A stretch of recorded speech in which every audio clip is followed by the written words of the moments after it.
चलिए गाइस, अब हम नालंदा खंडहर का सफ़र करते हैं। आइए हम सब मिलते हैं। हेलो, हाय, ही हो। ये guys, now we have reached at the Nalanda खंडहर। अभी हम लोग पान वान खा रहे हैं, उसके बाद अभी नालंदा खंडहर में घूमने के लिए निकलते हैं। सी भैया मेरे लिए पान बना रहे हैं।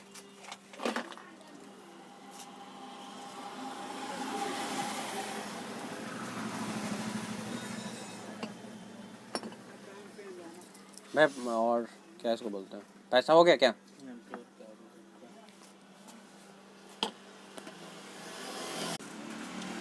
Guy, I am taking this pan. See?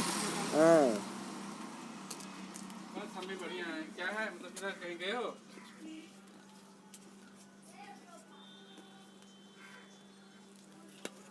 क्या चीज?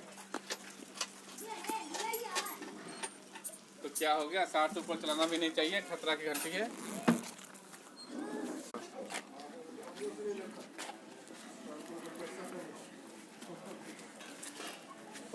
अरे भाई कर दे, वो बहुत तेरा शिकायत आ रहा है क्योंकि लेटर उसको भेजना पड़ रहा है ना, लेटर उसको भेज। Guys, हमने के लिए के लिए ना या शोक के बाद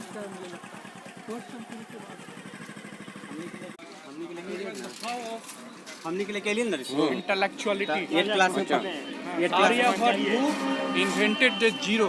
अच्छा, He was the student and he was the alumni of that university. कौन? Aryabhatta. अच्छा, आर्यभट्ट। Yeah.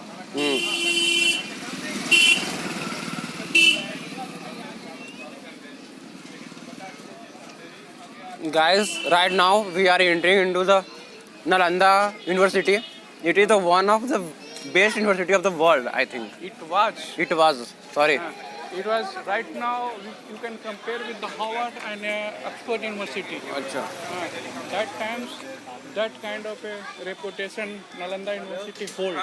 अच्छा, Okay, so it was one of the best and lot of even many students across the world kept coming took admission in this university. It was one of the best one. And Aryabhatta, many intellectual, many scientists, many philosophers, is the alumni of this universities. And again, Nitish Kumar, he has a dream project to start the Nalanda Visyavidhyalaya. अच्छा, And again, Nitish, it's a dream project. Achha. And Amar Sen was the vice chancellor. He appointed Amar Sen as the vice chancellor Achha. of this university. But unfortunately, in the 2014, what happened? The Indian government changed. The Achha. power came into the BJP hands. अच्छा। Guys, अब हम लोग को ticket हम लोग ले चुके हैं। खुद से टिकट लेना हुआ ऑनलाइन पेटीएम के थ्रू। यहाँ पे मैनुअली टिकट ये लोग नहीं दे रहे हैं। I don't know why. शायद कोविड को लेकर ऐसा कर रहे होंगे। क्या? अच्छा, सी ये हमारा नालंदा विश्वविद्यालय। जाने रे तो हाँ भाई। 8 क्लास में लिखा सो गाइस, आजकल जीमेल हम लोग दिस इज मोन्यूमेंट। 40-50 पे वाला गाइड ढूंढ रहे हैं, आप लोग 200 रुपये वाला गाइड होंगे।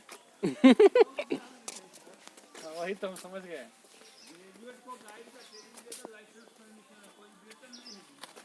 Okay, guru. भैया पढ़िए इसको Question on the goes back to the. देखो अब मुझे पढ़ने दो। History of Nalanda goes back to the days of Mahavir and the Buddha in the 16th century BC. It was the place of a birth and nirvana of a Sariputra, one of the famous disciple of Buddha. The place rose into prominence in 5th century AD as a great monastic come educational institution for oriental art and learning in the whole Buddhist world, attracting a student from the distant country including China. The galaxy of luminaries associated with it includes Nagarjuna, Arya Deva, Basu Bandhu, Dharmapal, Subhishnu, Asanga, Silabhadra, Dharmakriti, Santarkasita, and celebrated Chinese traveler Huan Tixiang and Ai Tixing, who have extensively described the monasteries and the shrine at Nalanda and life of monk there. Various subjects like theology, grammar, logic, astronomy, metaphysics, medicine and philosophy were taught here. Okay. And the institution was maintained by the revenue collected from the villages bestowed and specifically for the purpose by the contemporary rulers as evident from the inscription. Nalanda Mahavir, regarded as one of the greatest universities of an ancient world, was founded by Kumar Gupta of a great Gupta dynasty. भाई गुप्ता का नाम है कहीं king guys हम लोग यहाँ पे एक गाइड हायर कर रहे हैं जो कि हमें जानकारियाँ देने में हेल्प करेंगे। नालम का अर्थ होता है कमल। लोटस जो ज्ञान का प्रतीक है और दा माने देती है, जो ज्ञान देती है वही नालंदा है। नालंदा विश्वविद्यालय जिस समय चल रहा था उस समय एशिया महादेश में 3 विश्वविद्यालय चल रहे थे। एक तक्षशिला जो रावलपिंडी पाकिस्तान में है, नालंदा में, और विक्रमशिला भागलपुर में, लेकिन तीनों में सर्वश्रेष्ठ नालंदा विश्वविद्यालय ही था। चूँकि यहाँ 10,000 विद्यार्थी थे, 1500 शिक्षक थे। एरिया इसका 10 किलोमीटर लंबा और 5 किलोमीटर चौड़ा था। 108 हॉस्टल थे और 108 टेम्पल थे और 108 सब्जेक्ट की पढ़ाई होती थी। सब्जेक्ट वाइज हॉस्टल था, इसलिए नालंदा विश्व का प्रथम विश्वविद्यालय था। और तीनों विश्वविद्यालय उस समय भारत में था। भारत विश्व का गुरु था। उस समय पाली भाषा में पढ़ाई होती थी। नालंदा की स्थापना 413 AD में कुमार गुप्त ने किया। 7वीं में हर्षवर्धन ने उसे विस्तार किया। 9वीं देवपाल के समय में यह नालंदा विश्व में विख्यात हुआ। 5वीं से 12वीं तक लगभग 800 वर्षों तक चलने के बाद इस पर अफगानिस्तानी आक्रमणकारी बख्तियार खिलजी ने इस नालंदा को जलाया, इसे नष्ट किया। 12वीं में नष्ट होने के बाद मुन्ना हम लोग जो सामने में खंडहर के रूप में दीवारें देख रहे हैं, ये ज्योग्राफिकल टर्म भूकंप से मिट्टी से ढक गया और इसके ऊपर खेती होने लगी। जैसा कि टीला नुमा आप इधर देख रहे हैं, अंदर दिखलाऊंगा, चलिए आगे को धीरे धीरे करते हैं।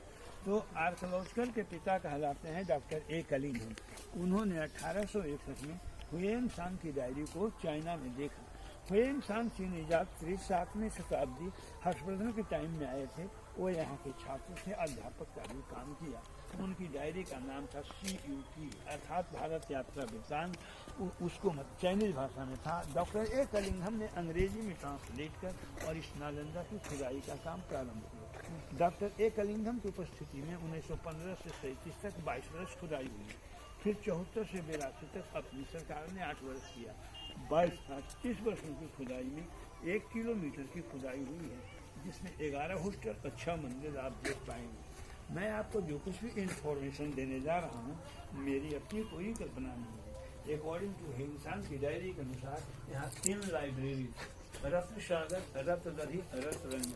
रत्न सागर पुस्तकालय 9 मंजिले थे। वहाँ 9 करोड़ पुस्तकें थी। पुस्तक कॉपर प्लेट की थी। नालंदा को जलाया। नालंदा 6 माह तक जलता रहा।